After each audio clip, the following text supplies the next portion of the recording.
Sports Connection. We are coming to you in downtown Charleston at Adelphia Sports Bar and Grill. I'm your host, Tracy and Carl, joined by my co-host, three-time NFL All-Pro from the Minnesota Vikings, Carl Lee. Well, we're back at it again. We got some guys from your niche. We got the football guys from Poca High School. We got Coach Seth Ramsey, and we got Ethan Payne, running back. Guys, welcome down. Thank you. Thanks for having us, guys. First thing I want to start off, we were talking before the show, and you're 9-0 right now, and you got one more game before the playoffs start. You're obviously in the playoffs already. The playoffs and how they're ranked and how things are set, because you're undefeated. Yeah. There's a team ahead of you that's been defeated, but you're ranked behind them. Yeah. Make some sense of that for me. Well, the way it's set up is if you beat a AAA team, you get 12 points. If you beat a AA team, you get 9. If you beat a single A team, you get 6. Now, once every team you beat, every game they win, you get a bonus point for that. Like Bridgeport, I think Bridgeport beat Morgantown, which that's a 12-point game, where we play all AA schools. So the most we've gone in one game is 9 points without counting the bonus points. So they had a AAA school and they gave them 3 more points and 3 more base points than what we had.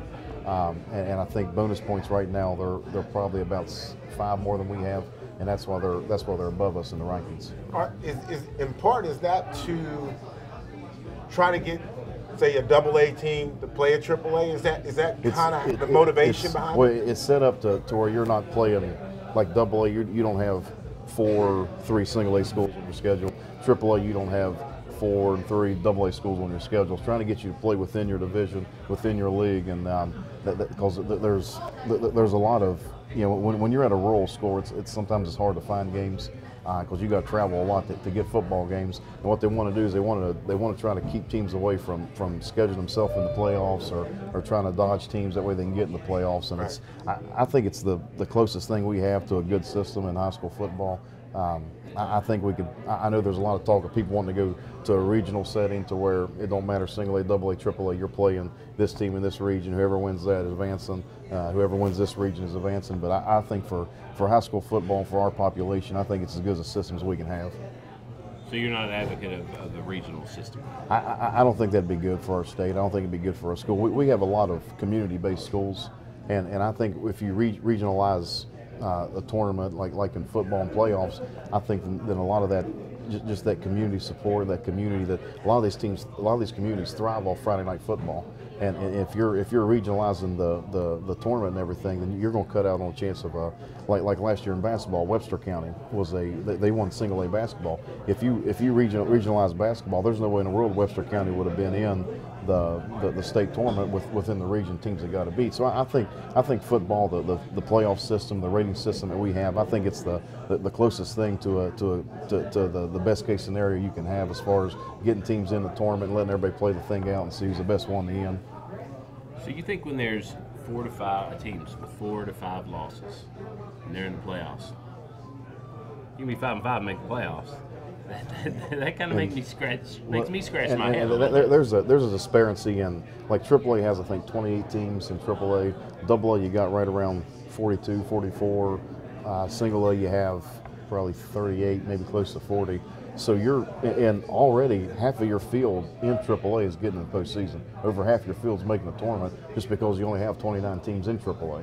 And that's where you start getting into like a 5-loss, sometimes a 6-loss team can get in the state tournament, the playoffs in AAA just because a numbers game. There's 16 spots. There's only 29 teams, so somebody's got to fill up them 16 spots. And I'm a Marshall fan, but really, just coming from my last show, one of the things that you say, okay, they got 6 wins, they're bowl eligible. So I'm kind of like you, like I'm not. And of course I want Marshall to go to, but 5 games, 6 wins, that's not real championship playing numbers to me, to win those kind of numbers. You got to be better than that to me. Well, I mean, you look at us last year, we were 9-1 going into the postseason. We were kind of banged up. Ethan got hurt, I think, week 7, and we kind of limped down the stretch. And then we played a very good Weir team round 1. I think we were the 5 seed and they were the 12 seed. Well, Weir was a lot better football team than we were, and they played a lot tougher schedule than we played. We got exposed round 1. I mean, they put it to us pretty good because they were probably one of the top 4 teams in the state. And so it can happen both ways. And if no matter what happens, when you get in the postseason, the cream's going to rise to the top. And the best teams are going to win and move on, and that's the beauty of a playoff. You can speak to that too, Carl. You always hear, just get to the playoffs, because anything can happen in the playoffs. And look at just in baseball, look at the Washington Nationals and what they just did. Who thought they were going to beat the Dodgers, let alone the Astros? I mean, you just didn't. Nobody thought that. And they lose a guy like Bryce Harper, and you know, it's more. Is it more about the chase? Is it more about the chase than it is? For me, it's about the journey.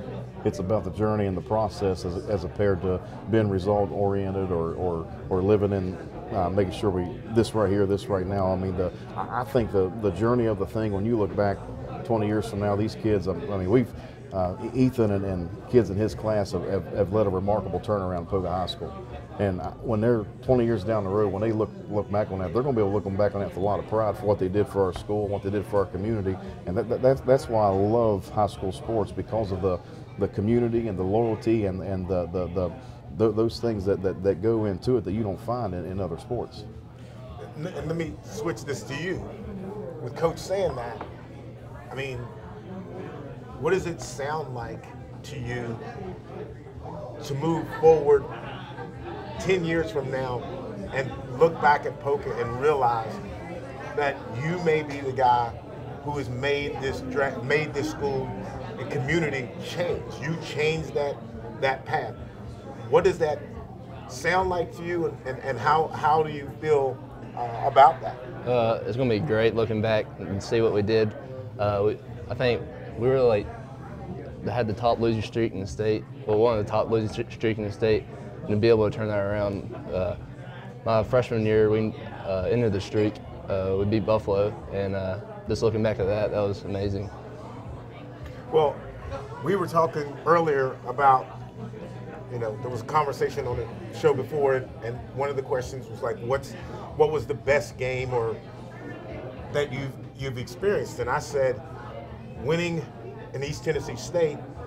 Well, we didn't win, we tied, but it was Marshall's first conference tie, non-losing game. And I said, that was the biggest game for me, probably ever, just because understanding the dynamics of winning in the Southern Conference or tying in the Southern Conference, it just ended up being this great thing.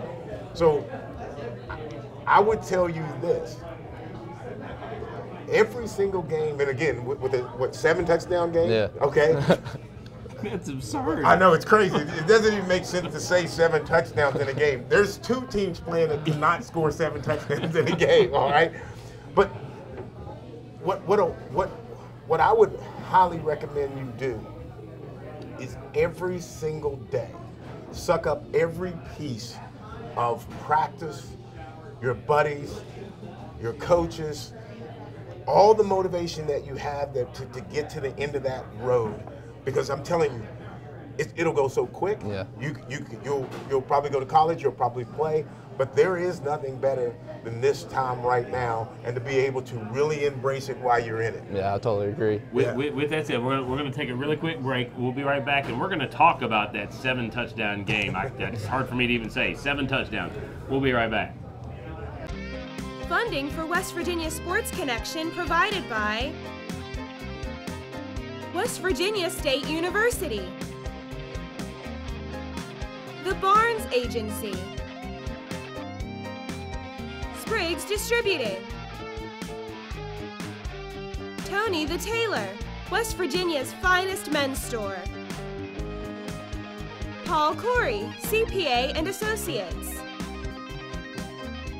Hendrickson and Long. It's fall here at Tony the Tailor. No one in the Mid-Atlantic does men's clothing like Tony the Tailor. Best selection of quality sportswear from Johnny O, Brax, and Ledbury. Huge shoe department featuring Cole Haan and DiBianco. Jackets and suits from Hickey Freeman, Samuelson, and Talia. And, of course, free alterations by Master Tailors. Tony the Tailor, 822 Virginia Street, downtown Charleston, or online at bestmastertailor.com.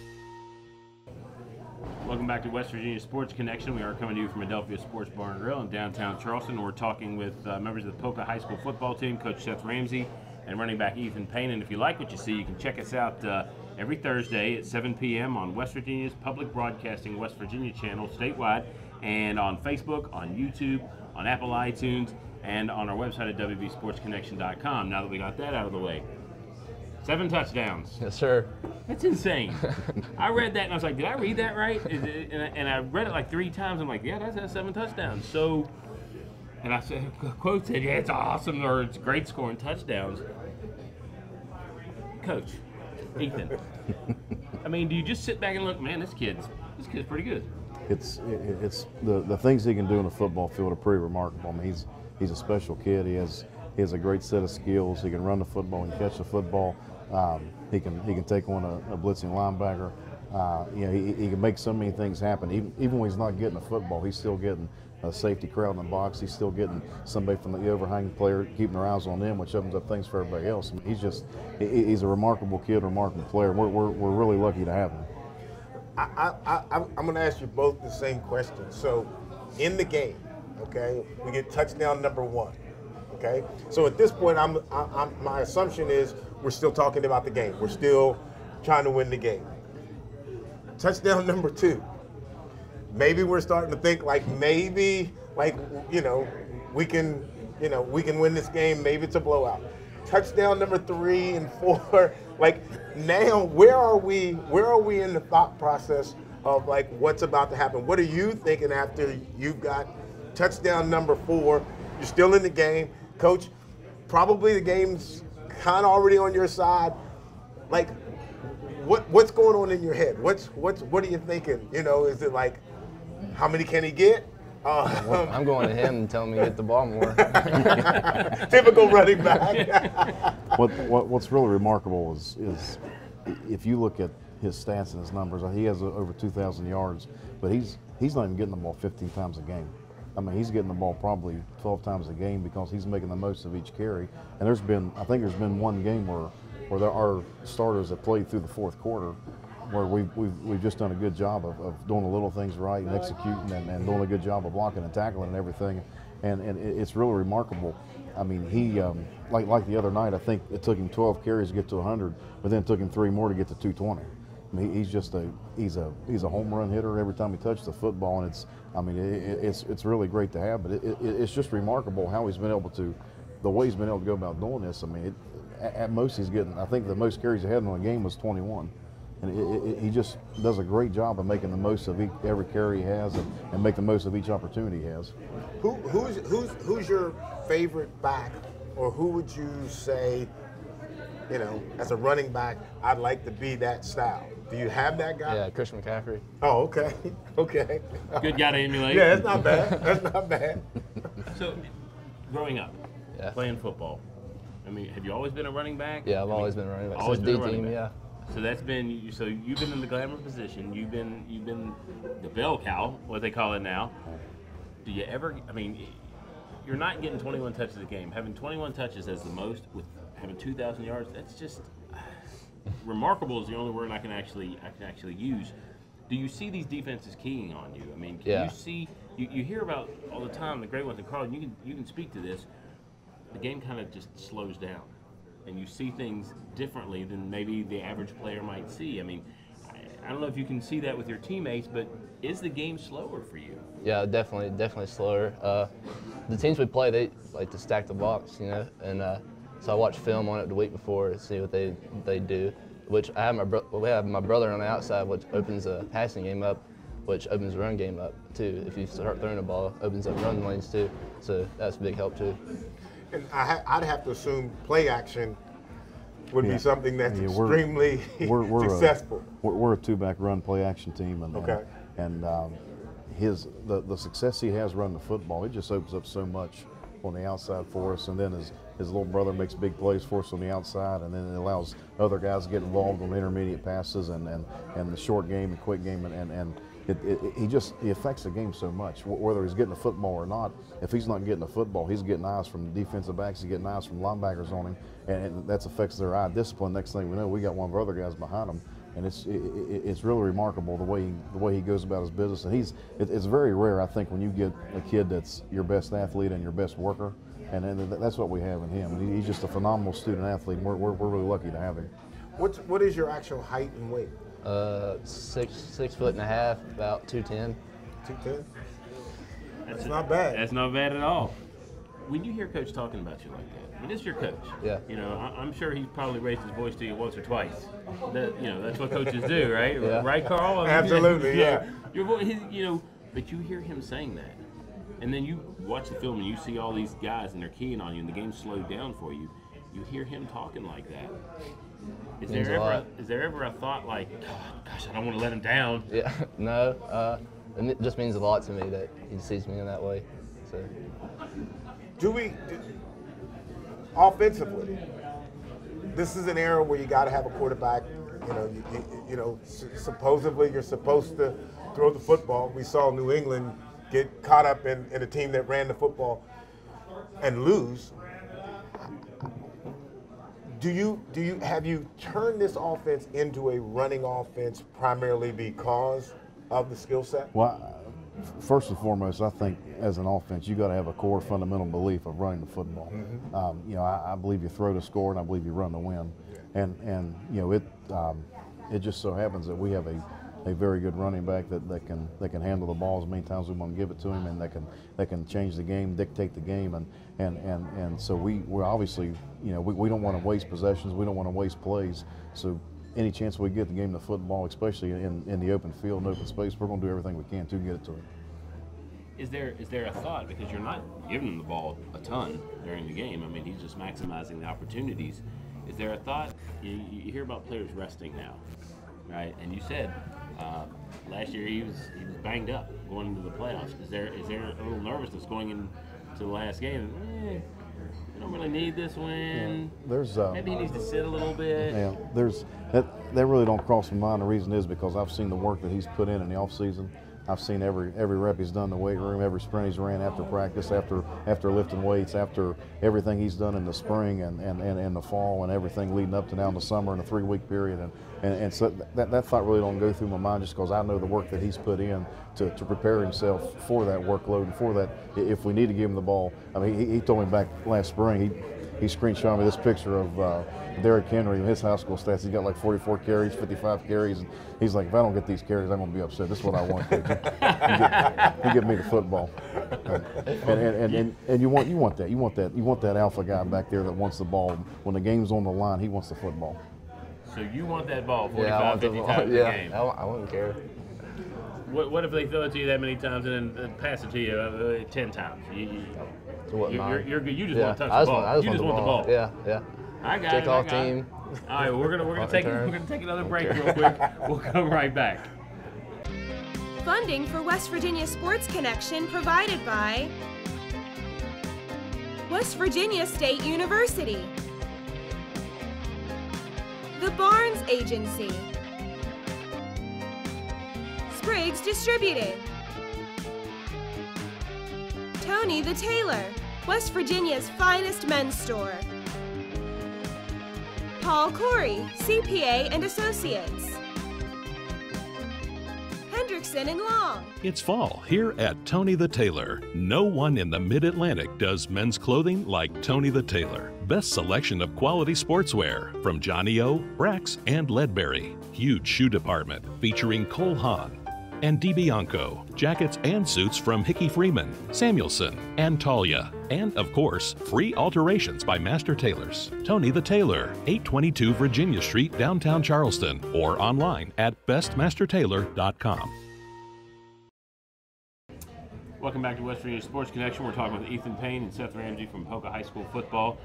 Ethan, when we went out for the break, you're talking about you just want the ball. Yeah. You just want it as many times as you can get it. Coach, is there ever a thought, I can't, I got to give somebody else a chance? I mean, I know this guy's my star. This guy's going to take us where we want to go. But is there, I know you said you've seen the reps he put in the practice, and you said he's your hardest worker on the team and most talented. Is there ever a team, I don't want to say this the wrong way, jealousy, to what, not where they, begrudge him the carries, but like, hey, man, we can carry the ball too. Well, we got, what I like about this pack we got right now is they're a mature group, and more than any team we've had. I mean, as soon as practice is over, they all go hang out together. You see them walking up down the hallways, messing with each other and laughing, carrying on. They all eat lunch together. They're a close-knit group that respect one another, and there's a lot of camaraderie within the ranks. And you know, what we want to do is obviously, you know, we want to take the matchup that works best for us, whether it's an outside receiver, an inside receiver, inside run, perimeter runs, whatever it is. But you know, we have a guy that we feel that can do all those things, and so if the matchup's there for him to get a toss, we're going to try to run a toss. If it looks good for him to get a backside wheel route if we get a 3-by-1 in the field, run him on a wheel to the boundary. I mean, whatever matchup we think we can score with, that's what we're going to go. It don't matter if it's him. And when you watch our guys score touchdowns, it's unreal that whoever's scoring touchdown, there's 10 guys sprinting down the field to come give them a hug, come give them a high five, come do a little, I don't know, these handshakes and all this stuff that they do with each other. But it's a close knit, tight group that just really care and love one another. Let's talk next level. What's the goal? Where are you interested in playing college ball? What's your thoughts on that? Are you one of those guys who wants to go as big as you can go? Or do you want to stay in the state? What's your thought process on some of that? Stay close at home for my family to come watch me. Okay. Anywhere big. I mean, Division I be great. So is that Marshall and WVU? Yeah, Marshall, or WVU, either Cincinnati. Cincinnati, you're just close enough that when you start to think about going to those places, what's in your head? And Tracy knows I like this kind of conversation, because one of the things that for me, I clearly knew exactly what I wanted all the way through. I had an expectation as a freshman, I had an expectation as a senior, and so on and so forth. So have you seen enough of yourself to where you can start to think, okay, yeah, I want to go, if I go to Marshall, WVU, or Cincinnati, or somewhere like that, what do I want to do my freshman year? Where do I need to be by my senior year? And by my senior year, what's my goals after that? Have you mapped that out yet? Yeah, my plan is to go freshman year. Maybe enroll early, maybe, I don't know yet, but work as hard as I can. I'm going to assume that there's going to be a paper you're going to sign somewhere, okay? I don't think you're going to have to worry about that part. I'm sure somebody's going to come knocking, so you'll be signing a paper and you won't have to worry about that part. But work as hard as I can my freshman year, see if I can get any playing time, and then sophomore year start, and then go on from there. So you want to play Sundays? Yeah, that's the goal. All right, well, let me just help you, and I tell because I get the idea of being humble and all of that kind of stuff. But and Tracy's heard me say this, I didn't want to play. I didn't want to play some as a freshman. You play all. I want to play all. Yeah. I'm coming in and I'm looking at the guy and saying, okay, I want to get his job. Don't go in just wanting some play, because work hard enough to earn the job. Take the job. Yeah. That way, what you'll know is you gave everything possible in it, and if you don't win it, then okay, that guy's better than you. As an 11th grader, as a 10th grader in high school, Steve Miller was a better safety than me.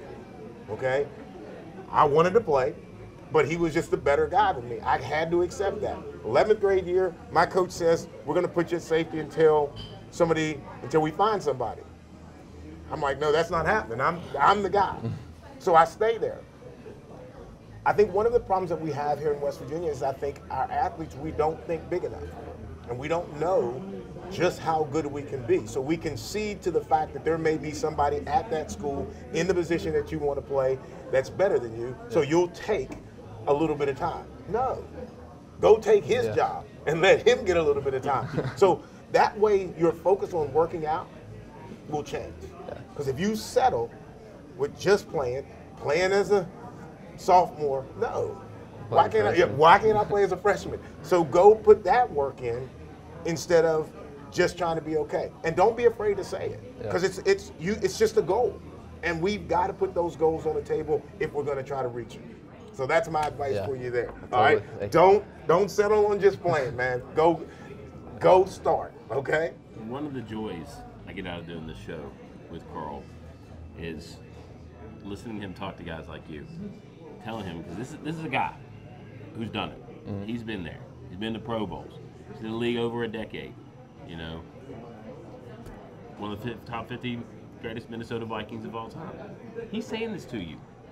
How does that translate to your head? What does that mean to you? Makes me work harder. It's going to make me work harder. Just hearing him say that, it means a lot. It's a great confidence. You have 7 touchdowns in a game. Okay, somewhere you have to sit and look at your stats. You have to look at your stats compared to everybody who's ever probably come through, and make it make sense to what those numbers are. Because for you, like for anybody, if you're having some success, you try to humble it down and say, okay, I'm doing okay, everything's all right.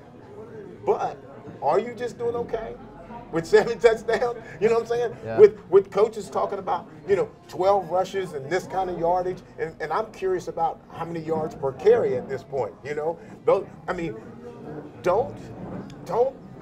Don't feel like there's this, like you can't understand how good you are. It's not that you're bragging, but at some point you have to be able to say, I got 7 touchdowns. Yeah. You know what I'm saying? Like, who else has done that? And that's okay, because that's a legitimate argument to make. Yeah. Who is the best back in the state? If I'm you, I'm thinking it's me. Yeah. And so there's nowhere going forward that you're allowed to settle with anything less than that. Yeah. Because if you do, you're cheating yourself. Go and run it all the way out, run the race as far as it'll take you, and then you say, okay, I made the best run I could make. And then you get to come back, and then you get to have somebody say, okay, he's this, he was this, he was that. That goes back to the looking back at high school, how great it was, looking back at college, how great it was. That gives you the opportunity to look back. But going forward, man, go after all of it. Yes, sir. All right? Go after all of it, because it's there to be had. On that note, see, that's why I like doing the show, because he can impart this stuff. I can't say, I can talk about it, but he's lived it. Yeah. So listen to what he says, because he knows what he's talking about. I want to thank you guys for coming down. We've kind of run out of time. I want to wish you the best of luck in the playoffs. Thank you. And, come back and do the show again, will you? Sir. Absolutely. All right, thanks. We've been talking with members of the Poca High School football team. If you like what you see, again, you can check us out on Thursday evenings at 7 p.m. on West Virginia's Public Broadcasting West Virginia channel, also on Facebook, on YouTube, on Apple iTunes, and our website at WVSportsconnection.com. We'll see you next time.